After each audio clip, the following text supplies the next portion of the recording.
Anton চেকভের লেখা বিখ্যাত গল্প কেরানির মৃত্যু। অপরূপ এক রাতে নামকরা কেরানি ইভান দামিত্রিচ চেরভিয়াকভ স্টলের দ্বিতীয় সারিতে বসে অপেরা গ্লাস দিয়ে লা ক্লসে দ্য কার্নিভাল অভিনয় দেখছিলেন।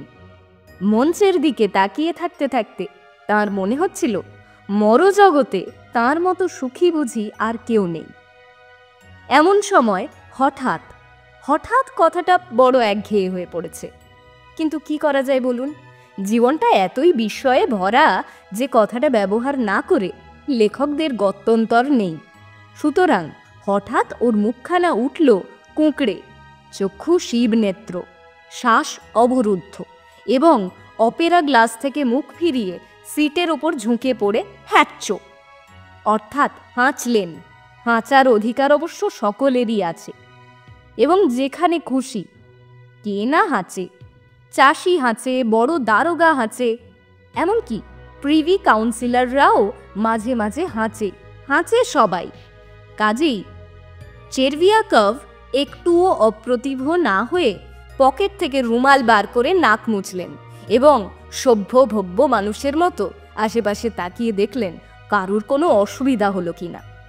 আর তাকাতে গিয়েই বিব্রত হতে হলো তাঁকে, কেননা চোখে পড়ল ঠিক তার সামনে প্রথম সারিতে একটি খর্বকায় বৃদ্ধ দস্তানা দিয়ে টেকো ব্রহ্মতালুটুকু এবং ঘাড়খানা সযত্নে মুছে বিড়বিড় করে কি বলছেন।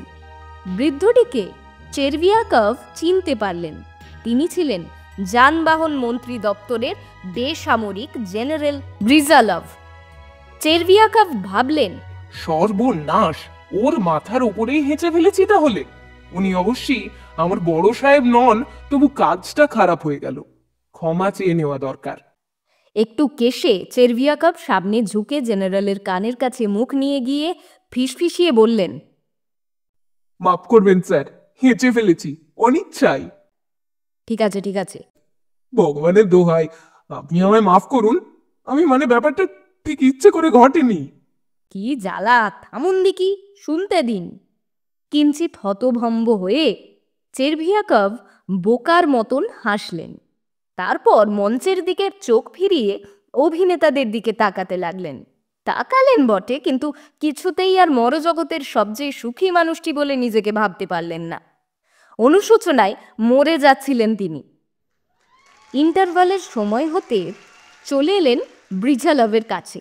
একটুখানি ইতস্তত করে সংকোচ কাটিয়ে গুঁই গুঁই করে শুরু করলেন, আপনার গায়ের ওপর তখন হেঁচে ফেলেছিলাম স্যার, আমাকে মাফ করুন।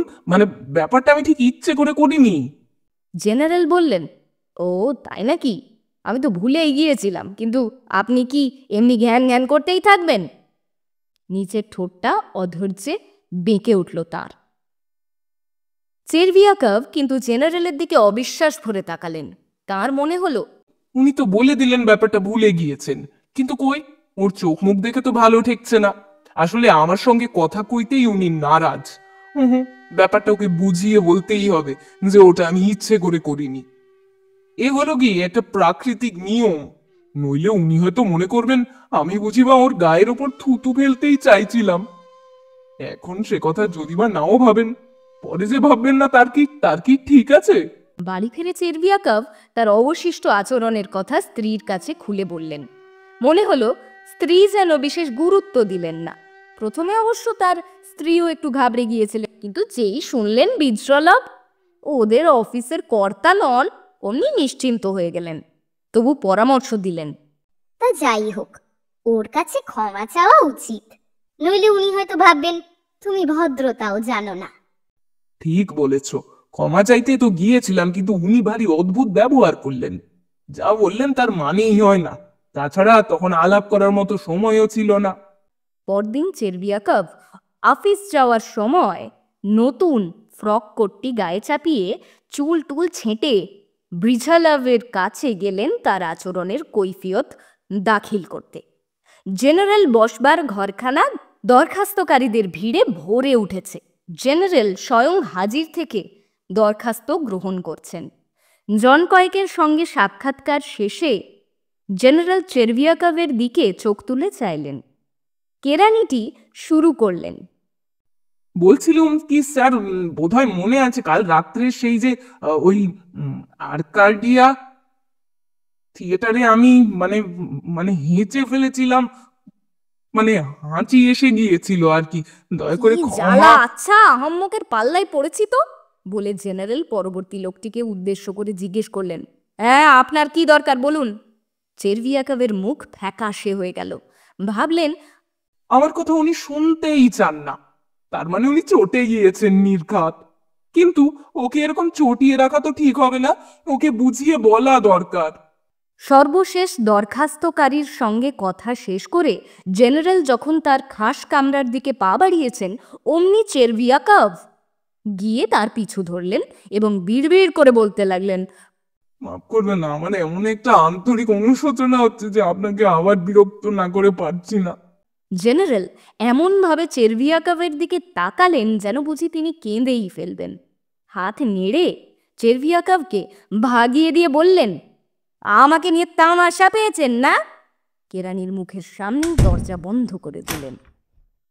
তামাশা? চেরভিয়াকভ ভাবলেন, এর মধ্যে তামাশার কি আছে? জেনারেল হয়েও কিন্তু কথাটা বুঝতে পারছেন না। বেশ, মাফ চাইতে গিয়ে ভদ্রলোককে আমিও আর বিরক্ত করতে আসছি না। চলোই যাক, বরং একটা চিঠি লিখে জানিয়ে দেওয়া যাবে, বাস এই শেষ।